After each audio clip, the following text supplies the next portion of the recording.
sa mga huli kong atake. Ibang klase. Hindi na ito normal para sa isang tao na tulad nilang dalawa.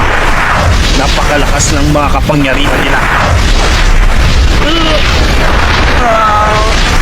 Hindi ako pwedeng matalo hanggat wala pa dito si Jing. Hindi. Sige bata, sumabay ka. Tignan natin kung hanggang saan ang kakayanin mo. Ang matinding salpukan nga ng aura ang nangyayari at parehas walang balak magpatalo.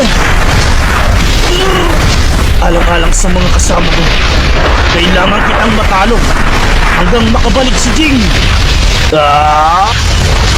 At ibinuhusang ni Gun ang lahat at sabay pangaw. Tuluyan niya ang natalo ang atake ni Pariston. Hindi maaari. Paano nangyari yun? Hindi pwedeng matalo lang ako ng isang anak ni Jing. At nagawa ngang mapigilan ni Gun ang atake ni Pariston.